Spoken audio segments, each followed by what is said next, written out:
prayer partners as we sit by the warming glow of the salt lamp. The support for this podcast is brought to you by the one and only xbrain.co.uk for all of your on-demand Viking-based supplement needs. Pretty good, pretty on trend with the guest that we got on again tonight, the legend himself. Now, enter promo code Fighting Words to save 30% off your order of any xbrain branded products. Support for this podcast is also brought to you by our boys at Market Squawk, powered by livesquawk.co.uk for on-demand data needs. Live Squawk powers Market Squawk. Now we're back with I believe the 2020 and 2021 reigning undefeated, undisputed Fighting Words guest of the year. Now we've made this agreement that should you win it for the third time in the row, then it actually becomes the Tyler Goodjohn Award, because it's not fair for the others. El Tornado's back, sexy Viking Jesus, bare knuckle Jesus, the man himself. Look at him, dreadlock Jesus. Hey, dear geez, you all right? I'm good. Thank you for having me on, mate. You know the rules anytime. Awesome, listen, the second that hat trick ball, you got to have the hat trick, innit? You got to have the hat trick. We'll get a little plaque. We'll commemorate it every year. You know what I mean? Listen, the second that it was announced that BKFC was coming to the UK, like Ian was like on the ball immediately. We're there. We're going to be like cheering. Like he was straight in and like buzzing. I want to ask you right now, what the fuck happened? Because last time we spoke, it was like blood feud shit, and I was like, I deleted the app. I completely cold it. I was like, look, you know, Lewis is a G, you know, Alice is a G, and all stuff like that. Tyler's my boy. I'm not doing the app anymore. Fuck him. I mean, thank you for your loyalty. How I roll. Yeah, you know, things happened. Like I'm still not going to sit here and be like, it was a miscommunication. Everything else happened, both sides. I've been in this game 21 years. I don't like to be treated with disrespect. You know, and that's it. Like people can get angry and be like, Tyler's throwing his toys out of this pram and that again. Yeah, perhaps, but I just don't like not getting the respect that I feel like I deserved, and I don't feel like I got that. So, you know, I do speak my mind, and yeah, it caused a little bit of controversy and it caused a little bit of aggro. But here I am. Here we are. I mean, like, we spoke about this last time. There seems to be, it was a very different affair for you to join BKFC from a fan's perspective. You know, we've seen all of these ex-UFC guys and Bellator and MMA guys that like the profiled fighters from the States go into the ring, and it's a very different thing. They're allowed to have that adjustment fight where you wasn't allowed that, right? You were given, you know, you did it without a camp. You did it one man, and it wasn't the nicest style. With COVID, and they just wanted it to be something that they wanted their own Connor, right? And it's like, right, you kind of have that personality-wise, but you're different in most capacities. But also, like you said, the ring is huge. The ropes that look like ropes, which is a big part of your game because we've seen you fight, they're fucking iron. They're not ropes. They're kind of a cage. You know, it's a very different thing. But here we are now. Yeah, and I mean, look, you know, I come out there, and to be honest, I didn't actually know that the ropes weren't ropes until I got to Mrs. And they're like, oh yeah, the ropes aren't ropes, by the way, they're like a cage. And then I got in the squared circle, and it's fucking massive. It's huge. It's big compared to, you know, the small square ring that I was used to and everything else. You know, it is big. So it takes a lot away from my game plan. And particularly when you're just thrown into it. When I just got in the ring, was like, right, okay, adapt. 5 2-minute rounds.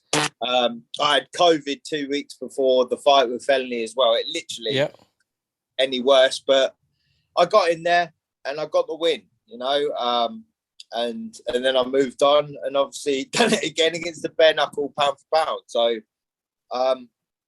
again, alone, barely provided a camp, and still, you know, and Like your two story is actually some Rocky and Apollo shit, isn't it? Yeah. So it's beautiful, man. It's beautiful. Yeah, I mean, I can look back now at the whole pandemic thing and sort of look at it and laugh, really, because some of it was quite comical. How it all, you know, it just, like I say, the circumstances were just not great. But I can look back and laugh now, and mentally, like, you know, you can throw whatever you want at me, and I'm going to come through it because, you know, I proved it. Like, these UK guys that are coming from BKB and the other organisations now at BKFC, and, you know, we're this and we're on the biggest platform. I knocked the door down for you guys. I done that shit. I went over to America in the middle of a pandemic on my own twice. I was banging on the door, baby. So all you guys from the UK, as far as I'm concerned, you owe me a little bit of gratitude. You know what I mean? For sure. For sure. Because obviously COVID hit, I'm sure there was plans before to come to the UK and stuff like that. Run me through how, I mean, did Dave ring you up and say, Tyler, we're doing a show in London, do you fancy it? Or was it more along the lines of the Palomino crew and keeping, names? I mean, look, I've got management now, obviously Palomino and the rest of my team, you know, they're looking after me, they're managing me. Something else that, you know, a fighter really shouldn't have to go through is obviously managing themselves, you know. For sure. I'm a fighter, I'm training twice a day, I'm worrying about all the other things that are going along with my job. You know, I just want to fight. So, you know, having someone to deal with all the all the ins and outs of, you know, of how I'm going to get there and where I'm staying and this and that and everything else, you know, it cuts out all that bullshit. Do you know what I mean? Like, you're telling me one thing, and if you're not fulfilling that, I'm going to get angry, and I'm training, I'm tired, I'm making weight and everything else. There's a lot of factors that come into it. So having a manager to just take that stress completely off me, almost like a mediator as well, because look, you know, we're fighters. And like I say, I just demand the respect that I deserve from the people that want me to fight. And, you know, cutting out that where I'm speaking first person to Dave and the rest of the team, I'm having my team, you know, speak to them. It's just much better. A lot of stress, man. It just allows me to just fully concentrate on the job at hand, which is getting fit and getting ready for the fight. Have you found Miami life? Because you can't tell me Miami life isn't for you. Do you know what? I've absolutely loved it. What have I been here, like 8-9 weeks now? I absolutely love it. Like, you know, I think there's a lot of people that are going to be like, it suits Tyler, as in, you know, South Beach and all the fashion and the women and the sun and everything else. You know what? I've literally just got my head down from the minute I got out here. I've been training twice a day, 6 days a week. I've just been getting my head down, and when you can tell by them knuckles. Look at them fucking man knuckles. Look at it's the shit. Look at them hammers. I've just been training twice a day, eating, recovering, and getting ready to train again. And like, I feel, do you know what? It's nice because, you know, I'm 31 now, but it feels very much like when I turned professional glove boxing when I was 19. You know, that whole, got that fire back up my belly. Like I say, where I'm just like training, sleeping, training, sleeping, training. I've got that love back. So I've really been performing and training and sparring and everything. And like I say, most importantly, I've got that fire back in my belly where I want to do it. I get up, I want to do it. I love that. But it's the killer combo too. It's better than the debut because you've also got the wisdom and the experience like you were talking about. You're not going to have to deal with the shit because you know, no. You treat me with the respect and all that. That takes so much shit away from it, which we've had this discussion before with the glove game. They take the piss a lot of the time, you know, so it's good to have the boundaries, Noah, and with the fire in your back. And also too, like we always discuss, these try and stress to the people who haven't fought, whatever your sport is, whatever your hobby is, imagine not having access to the training required to do whatever it is you do. and performing not at your local hall or fucking in the neighborhood, like on a world stage against the best people to do it. That's what the fuck you've done a couple of times. And now to see you with such good team and support around, it's fucking massive things coming. So we can't wait, man. Thank you. Yeah, that's all I've ever wanted. I just, like I say, to be that one, you know, it's a big part of what I want, that respect, you know, and this team that I've got around me, you know, I got a message the other day from my management, like saying we're really proud of how hard you're training and how hard you're just getting your head down and getting on with it. And look, a little message like that goes a long way with me, because I put 110% in, and when it gets noticed, it's just nice that it gets noticed. You know, as far as me and Dave go for BKFC, me and Dave have spoke. We actually cuddled at the press conference for Palomino last fight. He came up to me and we embraced. Look, it's squashed as long as we can move on. And you know, BKFC are putting on unbelievable shows, man. Like this show in London, an insane card, and it would really, really, really be bad for the sport if it didn't involve me. So we need to just put our differences aside and just get on with it, because we're both good for this sport. Yeah.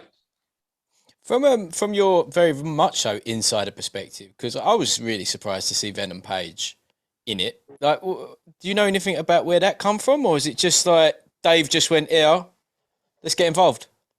Yeah, man. I didn't see it coming at all. It's a great fight. It's a wicked fight. Yeah. It really, from a fighter and a fan's perspective, it's I actually watched a little clip of it yesterday, and Michael Venom Page said, "Look, it's the fight that no one knew that they wanted." Yeah. But now it's like, okay, yeah, this is a good fight, man. This is a good fight.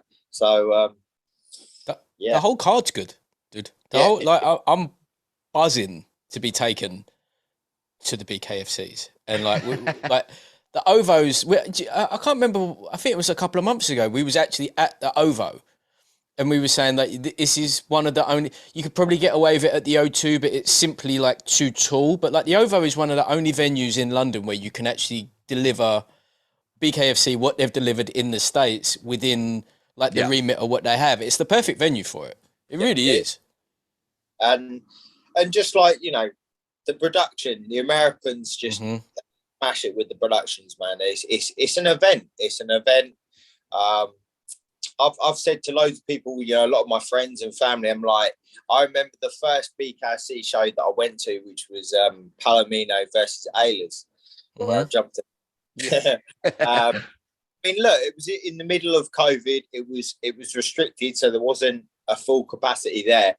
But I remember walking away from that event and just being like, wow, that was electric. Like this BKFC, just the production and everything. Like I say, it's an event. Like it's electric. And I think when BKFC come over and do one show in England and introduce themselves to the fans here, I can see it staying, man. I really can. Yeah, I can too. And like, you know, we're a fight nation of the height. Like we just love combats. Like the other night we was at the O2, and in Indigo there was the World Muay Thai Championships. You know, you got two combat events going on in the same venue. Essentially, is powerful. Yeah. With you and Lewis, obviously you're training together and doing that. Is he going to be coming over with you too, or? Yeah. So he's coming over with my coach Tigri, Eric Castellanos. Him and Luis Palomino are going to be in my corner. Just basically doing everything we've done here. They've been in my corner. They're with me every session. My sparring sessions, they're both in my corner, explaining things to me, giving me advice. Yeah, man, I'm in a very, very positive place in my life. I'm just happy. Listen, that's fucking awesome, bro. After yours and his bout, right? When he jumped up on the mic, and like you two had some proper needle, right? He jumped up on the mic and he couldn't have been more respectful. Yeah. And to hear that he has, you know, stuck to his side of it. Listen, like you said, the pat on the back and like the appreciation. There is nothing better. That's a guy that you had a bare knuckle fist fight with, who, you know, you got all the way through it. He's been crushing people. And it was like, it wasn't your night on that night, but you know, we don't use excuses, but you had a lot of reasons. And for him to now be lining up for you to excel, especially in front of the home crowd, is amazing. And it is one of the examples you want to give to like just people, whatever their conception of the sport is. It'd be like, these fucking warriors went to war, and then after that, look what's happened. You know, great friends, like training together, helping each other out. That's what the fuck it's about. You know, a lot of people, they think it's just swinging wild punches without gloves on. Nah.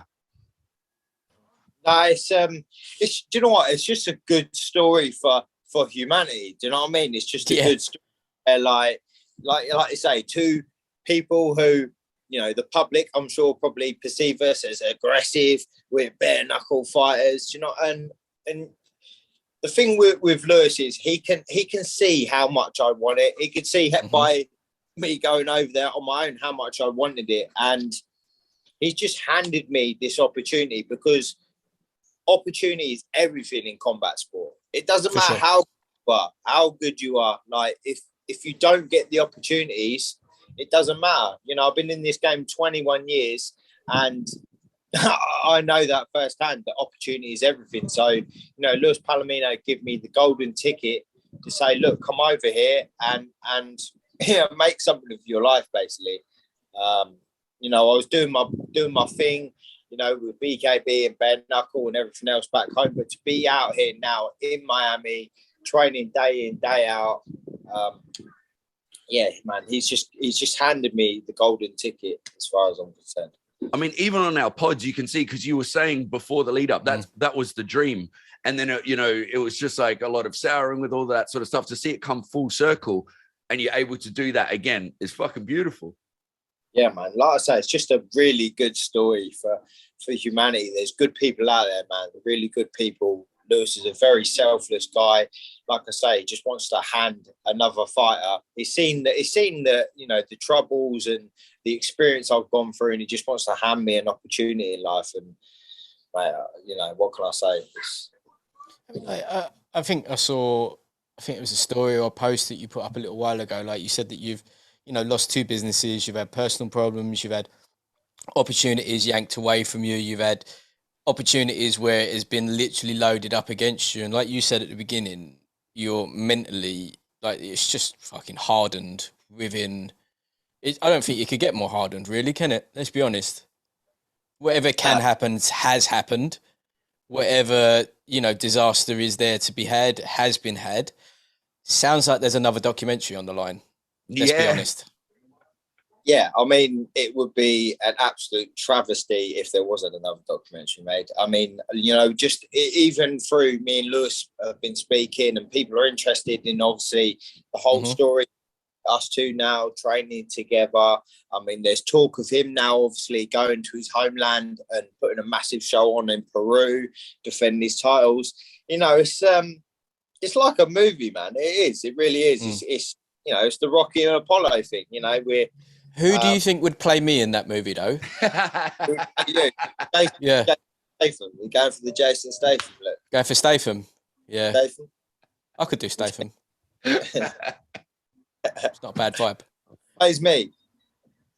I think you could. You do. You have to. Listen, you're not shy of a camera, mate. We know that. We've seen it.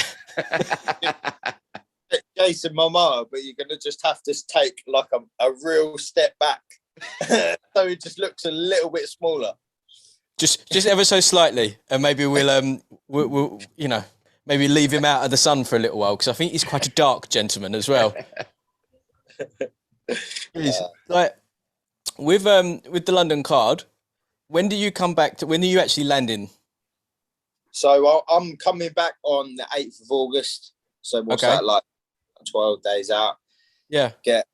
Just get used to the time difference again and everything else. Get used to the incredible heat that England's going through at the minute, because honestly, I'm surprised Ian and I are still here. If you look at the news, I'm surprised that we haven't died.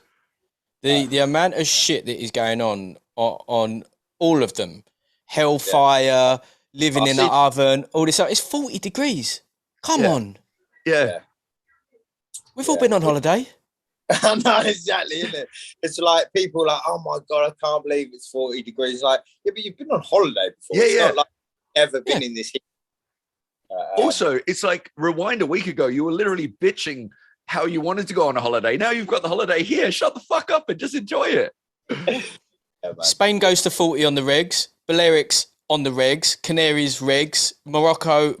Dude, you go to Egypt, you're rolling around in 52 in August. Like, come on, relax. The only thing I do have to say, though, the houses here are not about it. Like, at night, it is... That's when I'm like, fair play. Like in Oz, it's like this all the time. But at night, that aircon goes on. Oh, it's like...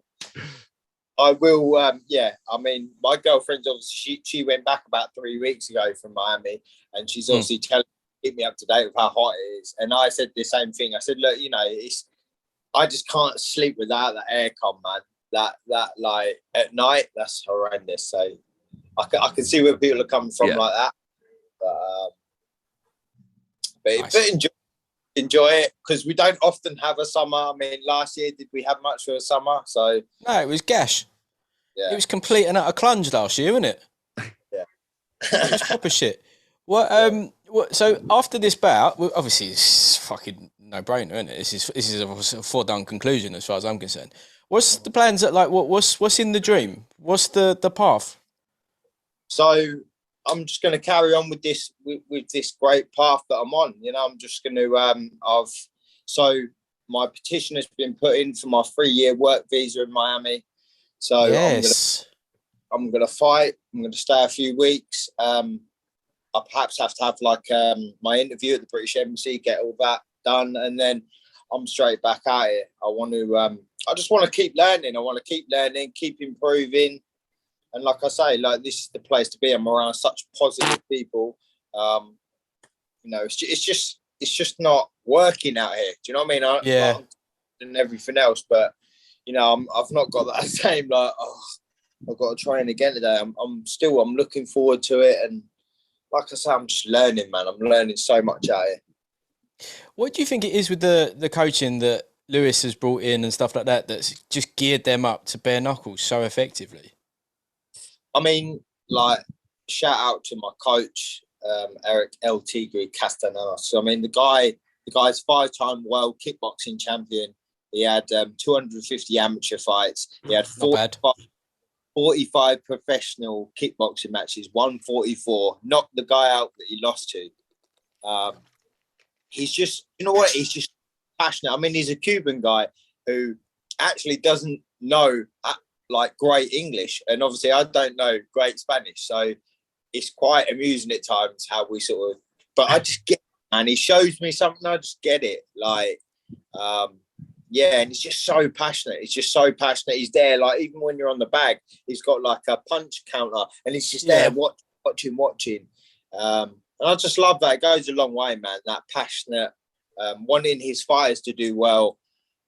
You know, I really, really appreciate that. That's sick. So do they, I mean, obviously you're not going to give any secrets away, but there's obviously, you know, Lewis is an absolute savage from MMA, and he's got hands and he's good on the ground and all this. So he's a fighting man, much like yourself. So, but he's also found his true calling in this. And do you think it's just like almost a natural thing that's always been in him, and this is the right time, the right place, the right opportunity, and it's just gone with his coaching and it's just adapted? Or is there something that is more to this?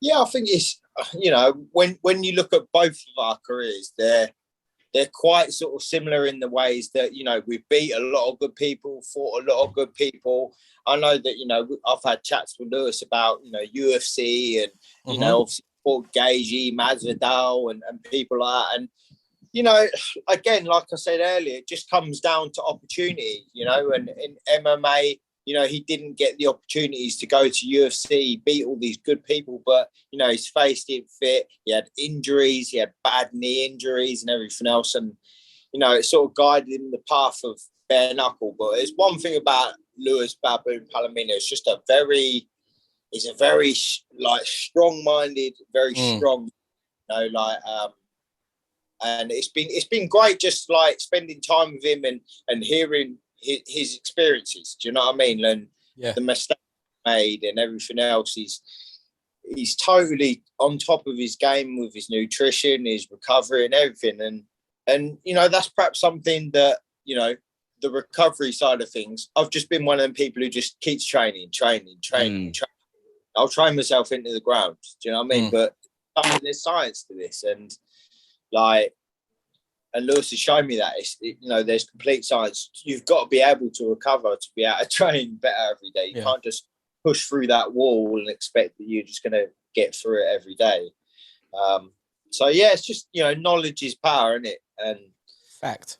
Like I say, I'm just out here, and you know, I've left my ego in England. You know, I've come out here, and when I'm told something, I listen to it and I soak it up like a sponge.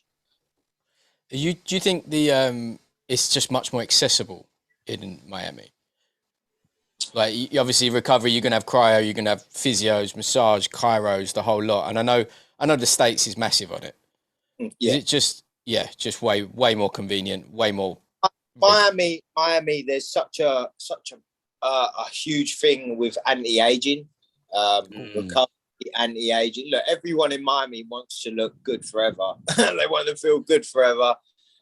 So yeah, there's clinics and everything dotted about all over Miami, and everyone's doing it. I mean, really and truly, like even the gyms I've been around here, like, it seems to me like all the top fighters in any combat sport, boxing, MMA, whatever it is, they all come to Miami to train. They all come to Miami to train.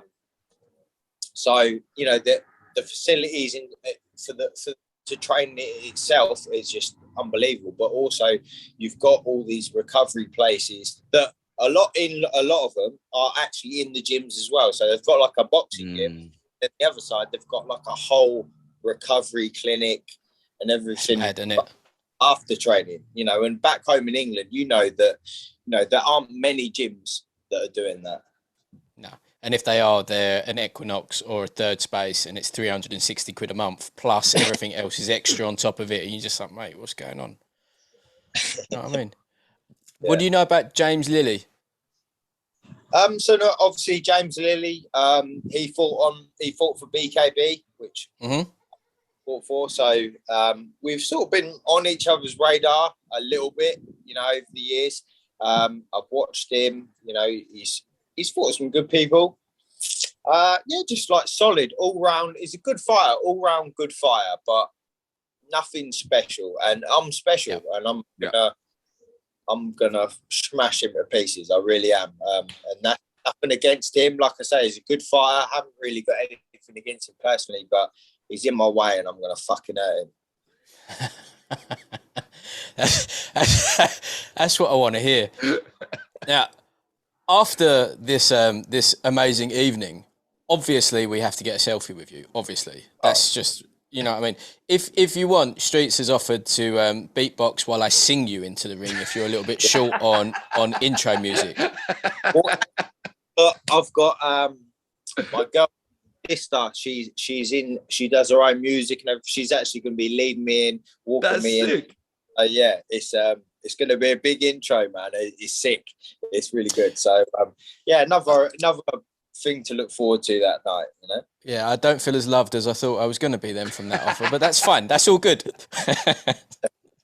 Do you know, have they got it on like Fight TV? Have they got it on something, or is it still just on the app and only on the app?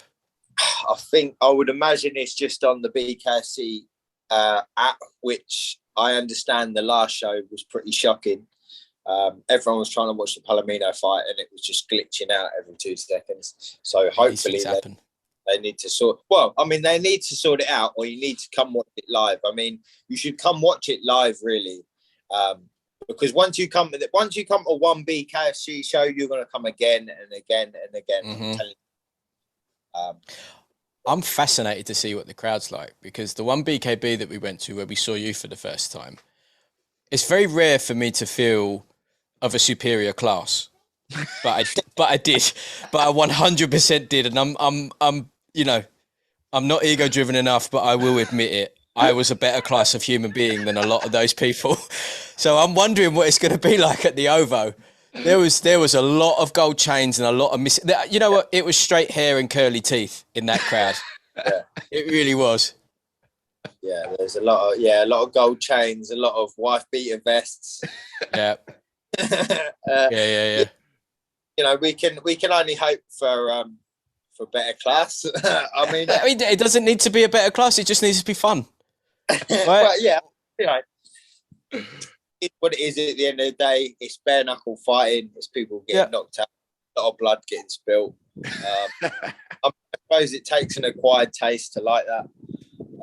It is actually quite weird, isn't it? Because I've told a couple of mates I'm going to bare knuckle in August, and they're like, "Oh, what are you doing that for? Is that like a new niche?" I'm like, "Oh, it's like it's powerful. Have a little look." You send them a few clips, they're like, "Yeah, this looks alright." This, you're like, yeah. Do you know also? Sorry, just quickly. Yeah. Just in England, it sort of feels like it's a bit like people want to watch it, but they don't want to admit they're watching it. It's a bit like, oh, bare knuckle. They want to turn their nose up to it a little bit, but still they want to watch it as well. They're intrigued. You know? It's like adult media, isn't it, Mr. Goodjohn? That's exactly what it's like. It's so, like I say, I think when this first show lands, it's going to be a different way of thinking afterwards. People are going to start going, do you know what? Actually, this bare knuckles is legit. This is the real deal. You know, people are going to see it for what it is. I was going to say, I had a conversation, and literally, people would say, bare knuckle came up, and they were like, "Oh, you know, but there's no skill in it. People just swinging." And before someone was like, "I saw this fight though, man, and this guy was fucking moving his head like the fucking Matrix." And then, like, obviously, I put it up. They're like, "That's the one." I was like, "Yeah, go on, son." So it's fucking good for the sport, bro. Yeah, I mean, look, you know, when I went to the Palomino fight a couple of weeks ago or a few weeks ago, I mean, look, the prelims. There are some fights where the technical ability leaves somewhat to be desired. It is a bit, you know, but the fans here in America seem to they want the action. Do you know what I mean? Mm-hmm. Over the skill set. I feel like back in England, I think we appreciate the skill set perhaps that a little bit more. I think in America they do just want to see knockouts, blood, and everything else. You know, they're also just a lot more positive, aren't they? Like English fight fans are so fickle. Like so fickle. Like American fight, at least, you know, that you're always going to get the armchair warriors, but they're at least a level of positivity that's a little bit above ours. Yeah, I think like the American fans here definitely appreciate, you know, just you going in there and giving 110%. Do you know what I mean? How many fans I won off the Palomino fight? You know, I didn't get the decision, but you know, just the heart and that I showed, and people really do appreciate that. Whereas back in England, they'll perhaps be a bit more, oh, you should have done this, you should have done that, you should have done this better, and a bit more critical because, like I say, they're a bit more about the skill. But here in America, they just want to see a fight, they want to see a warrior. If you're a warrior, you're going to go down a bomb here. Yeah, exactly. That's where it is, and like the card is stacked.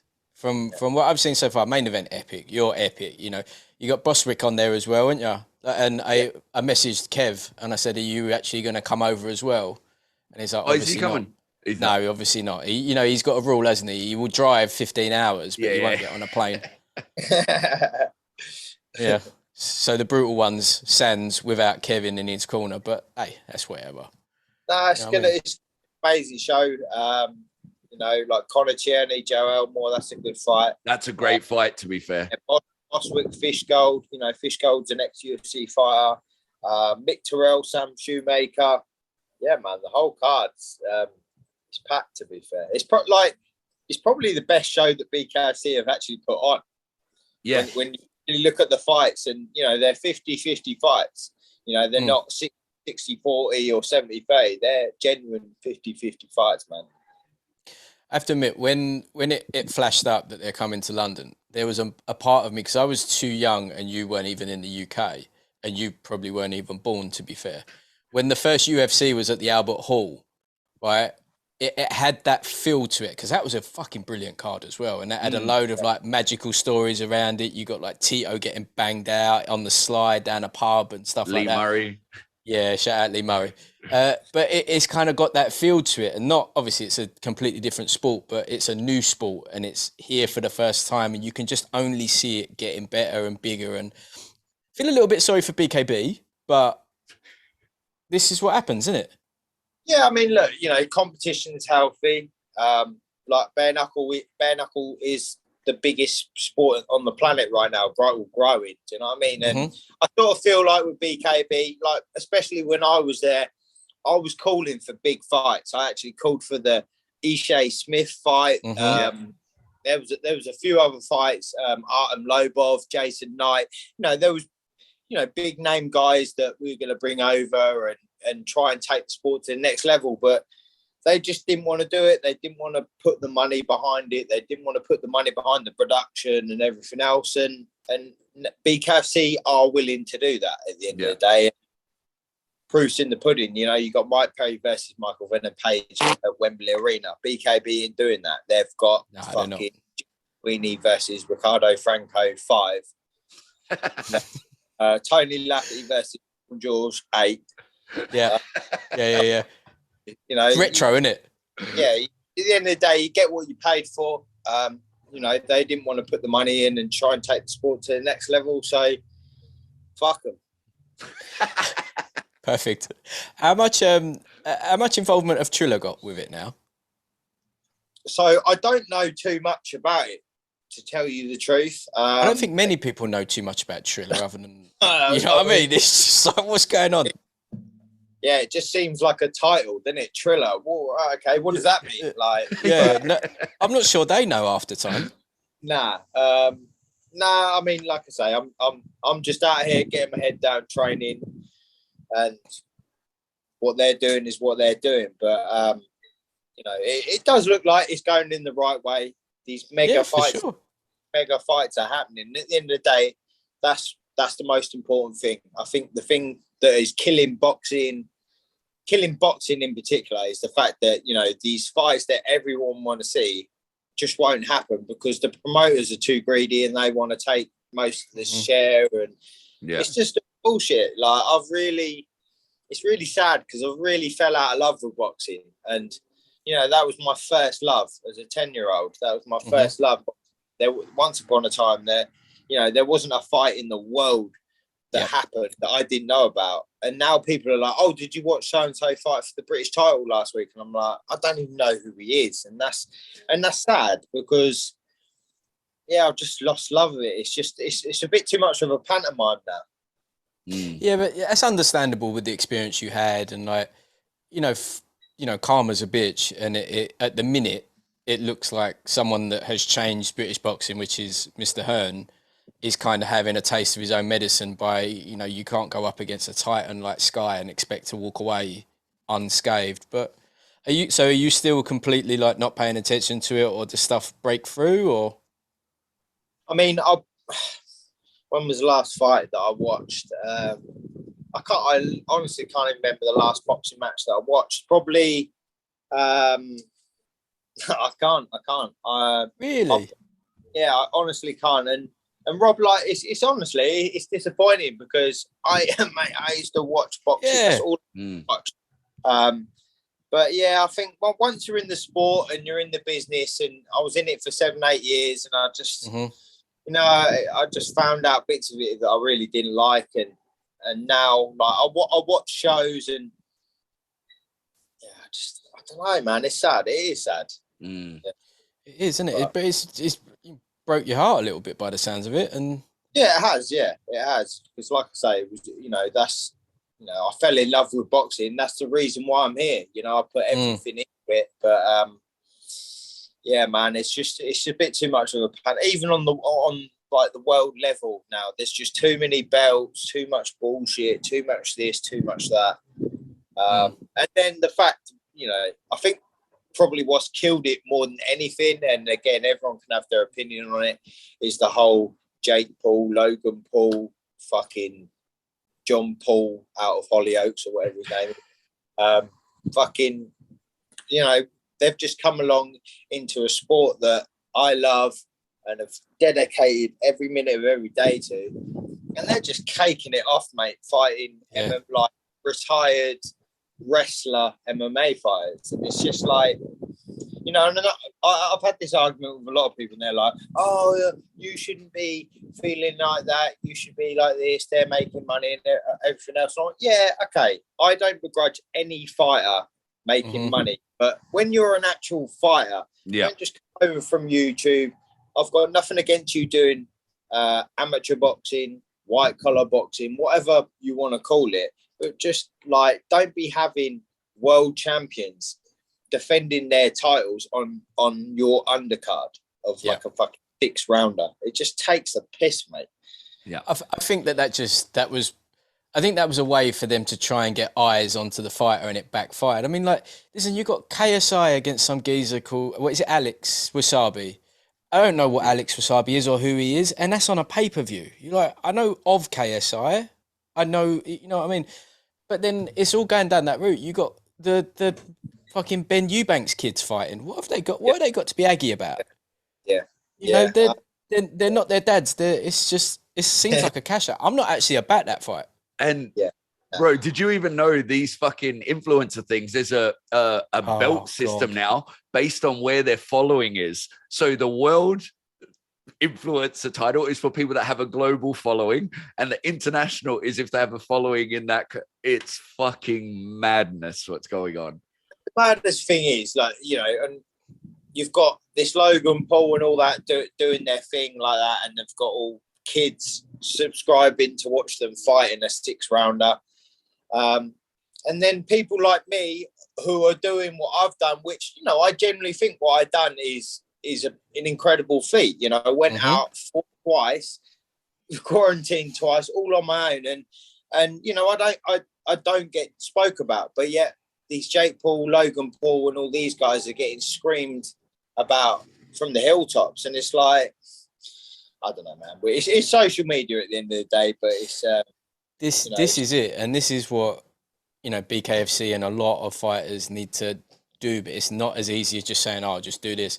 Like, the build up to the fight with Palomino, you cannot tell me for a split second that if there was some sort of 24/7 prime time behind the scenes 3-episode thing, 20 minutes, half an hour each, a pop, that was just on YouTube.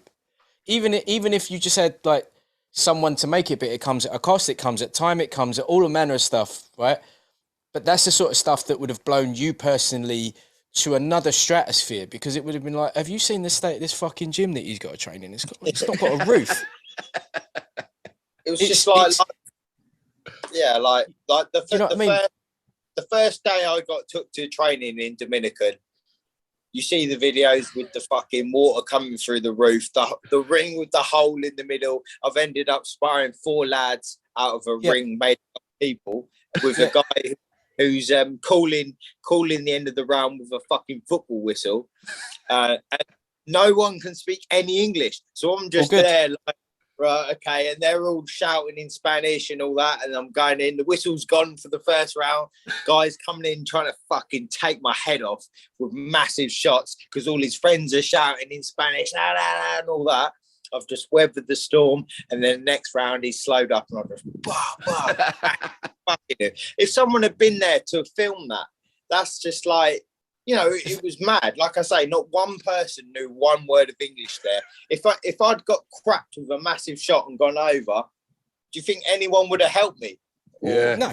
You know what I mean? Well, they might have seen what you got in your bag and fucked off. So, you know, it was just, I was a one-man army, man. Throughout that, I was a one-man army. I put a video up of my sparring yesterday at Team Mordan in Santo Domingo. Again, like, I was sparring 4 guys. There was like a fucking foam floor, so it was just like sparring in sand. The heat was absolutely ridiculous. I'm obviously in Santo Domingo. The humidity. Obviously, you can't talk about the heat, mate. We've just survived 2 days of it, son. Like, come on, show a little bit of respect, you know. That is true, but yeah, nice. I mean, like I said earlier, I can look back on these stories like with real pride, passion, and everything else. But really and truly, most people don't even know it fucking happened. You know? Yeah, that's the tragic thing about it. Like, that's what I'm saying. Like, now, even with the build up would have remained in a few days, like, there has to. Why aren't they doing it? Netflix series drops and the movie comes out in cinemas, then there you go. That's when it gets told.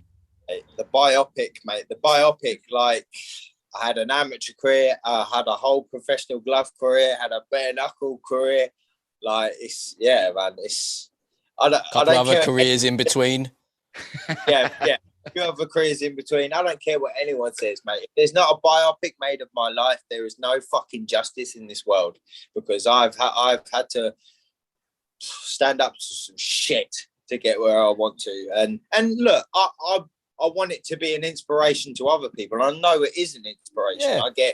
I get messages every day from people saying, I find your story so inspiring, and it's led me to the boxing gym. Now I want to do a white collar fight or an amateur fight. And I love that. I also get a lot of people going, oh, don't stop feeling so sorry for yourself. And all. I'm not feeling sorry for myself. I'm just trying to motivate and inspire people into chasing their dreams. You know, if they can see me doing it, why can't they go do it?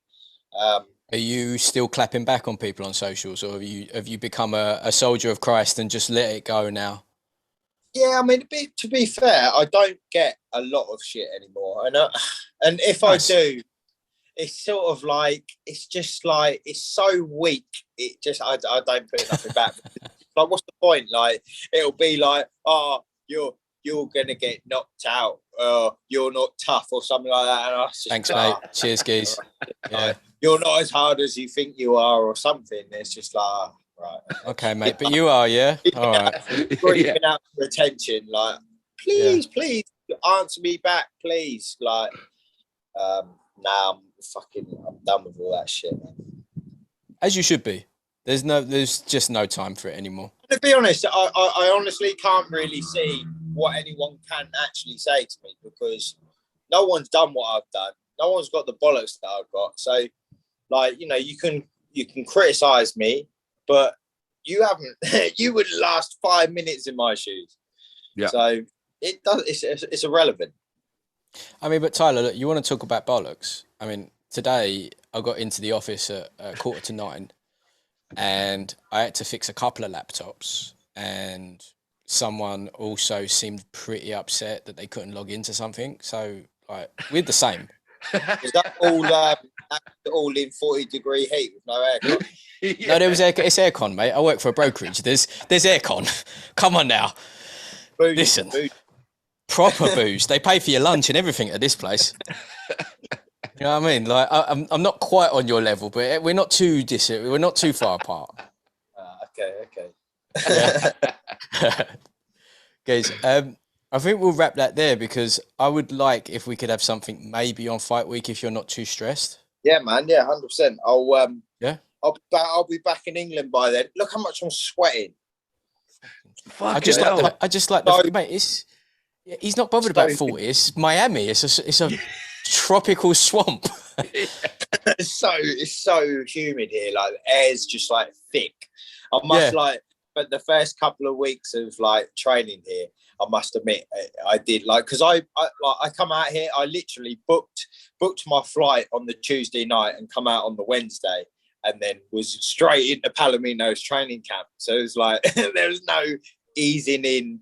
I was straight on the track, straight into strength and conditioning.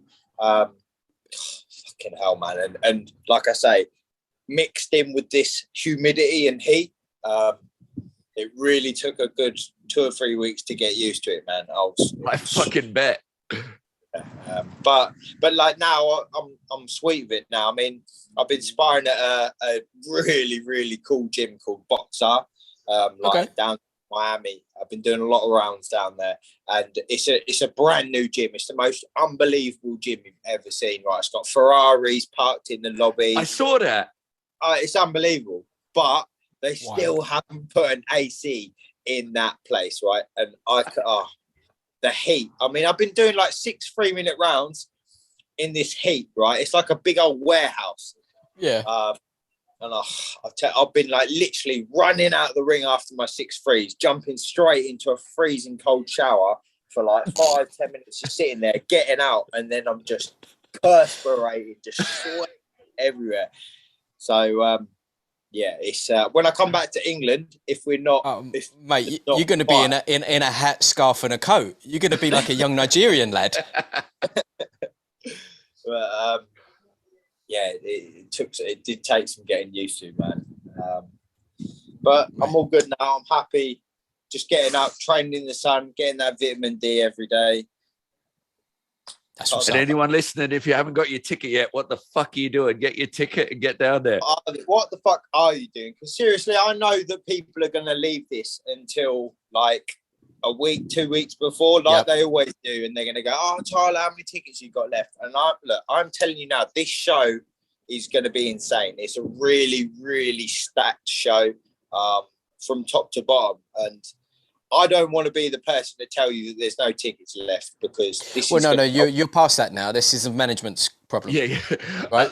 I was the equivalent of, you know, them like sad cases that sleep out the front of stores for the new product. That was fucking me. I was on the wait list before they changed the date. Like, I kept fucking rejoining the emailing list. Like, when are these tickets going on sale? And they still hadn't announced you. I'm like, what the fuck's going on?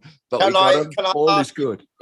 Can I ask you guys, what do you think of the Mike Perry MVP fight? What's your predictions? Do you know what? I'll go, because I'm a little bit less involved with both guys than Streets. Streets is passionate about this. All I would say is it's MVP's first time in bare knuckle, in the squared circle, and that always tends to come with problems. And Mike Perry is a fucking lunatic. That's all I'll say. You could quite easily see him getting absolutely and utterly just rolled up and steamrolled and bashed up, as in MVP. Or you can see MVP actually having his calling. He's kind of that weird raptor-like man. Yeah. I 50, think, when you said 50-50 fights across the board, I include this one in that, because like a lot of people think, you know, MVP's got it in the bag. No, Perry's a tough motherfucker. Yeah. Like, he'll keep coming, and the dirty boxing, he'll be good. If MVP can establish his range, though, it's going to be a fucking long night for Perry, and he's going to get smashed up. So I think it'll be one of them ones where relatively early doors we'll see which way it's going to go. Neither would surprise me. Like, if Perry just flatlines MVP, I'd probably be a bit surprised at that. I could see MVP ironing him out, or Perry just like making a fucking nightmare night for him and just like taking him into deep waters. So yeah. It's legit 50-50. What are you saying? Yeah. I think, like, again, like Mike Perry, we all know about Mike Perry, and I know about Mike Perry better than most, because everyone keeps saying that I'm his twin, apparently. I mean, like, literally everyone, like, every time a picture of me and him has been put up, they're twins. I thought it was Mike Perry, But except the nose. Yeah. I've got a slightly better nose, to be fair. Fucking hell, that was horrific. Hey, the guy's a beast. I was there for his debut against Julian Lane, and look, I really like Julian Lane. Julian Lane, comes and has a fight, man. It was a great fight. I just feel like Mike Perry a little bit too upright. Yep. I just feel like MVP. I've watched him as a professional boxer when he was signed under David Haye, wasn't he? And he has got good boxing. He's very like, his reflex and everything else are very good. I think if I had to put money on it, I just feel like MVP might cut Mike Perry up. Do you know what I mean? Yeah. I think, you know, Mike Perry's going to be there all night coming forward, but I just think it's going to get cut to pieces, man. Yeah. Yeah, but I mean, you can speak on that better than anyone. Surely the first time you're bare knuckle, when you've been a glove boxer and MMA gloves and stuff like that, it's totally different. Right? It's hard, man. Like, especially for me, because like I say, I had a lot of hard professional glove fights. I had like 10. So the scar tissue on my face when I got into bare knuckle, like if I get hit with a jab, it just goes. Like, when I fought Palomino last year, he got me in the clinch that first round and dug me with 2 uppercuts, and my left eye just completely went. I mean, I couldn't see out of that eye for about 2 rounds. The blood just kept pouring in. into my eye, and I'd wait to go back to the corner, and they'd get in the towel and put Vaseline, adrenaline, and try and stop it. It was about round 3. It sort of controlled the bleeding, but yeah, man, my face.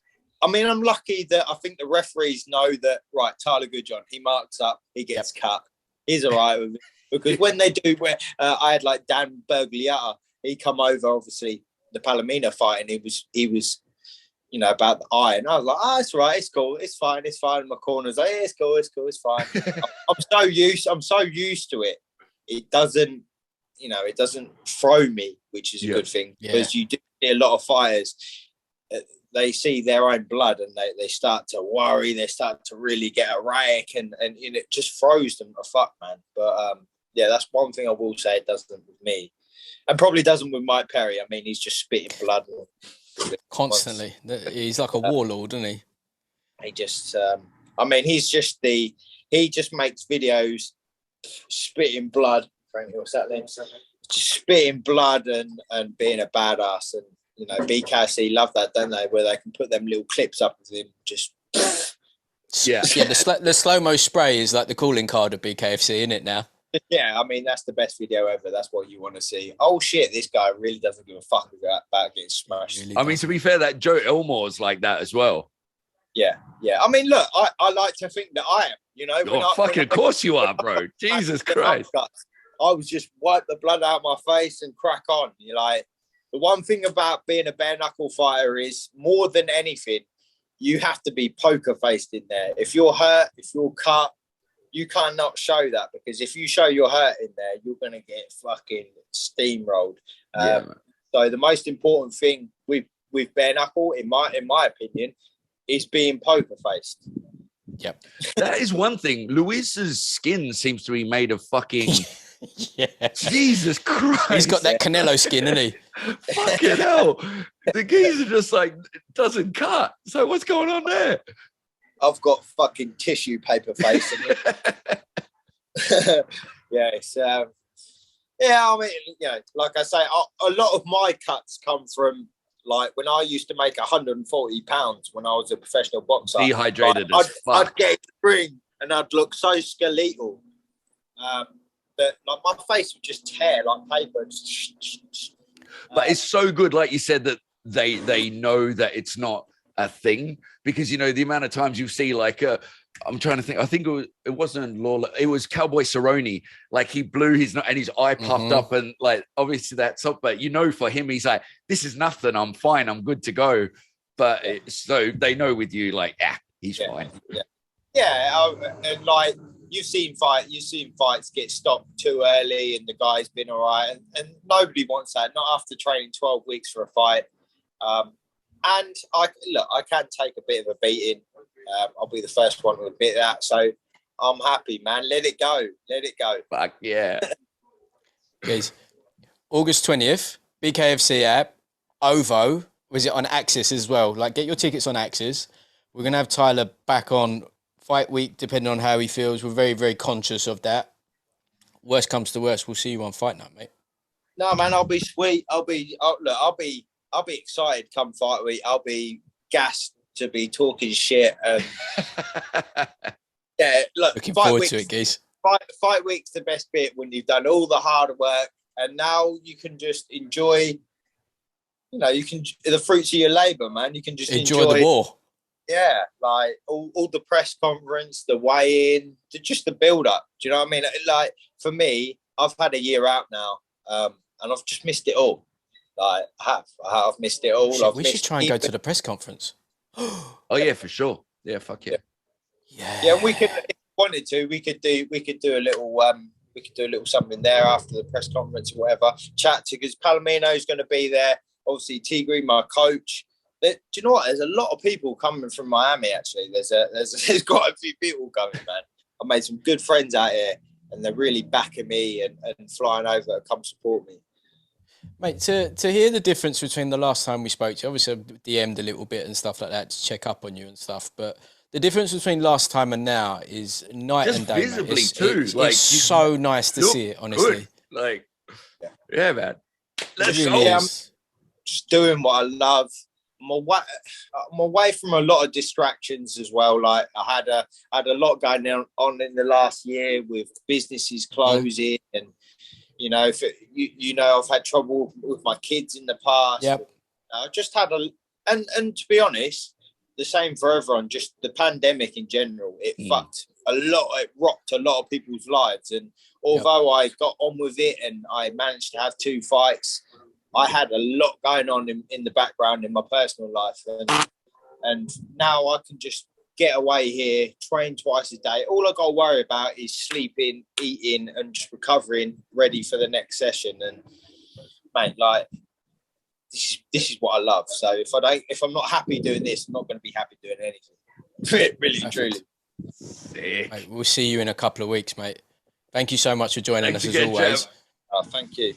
Arguably, it's going to be the Tyler Goodjohn Award, isn't it? Let's be honest about that. Fuck yeah. Guys, see you in a couple of weeks. Brother. Take care, bro. Bye, mate. Hey, later. Take care. Thank you, guys. Thank you, mate. Bye, mate.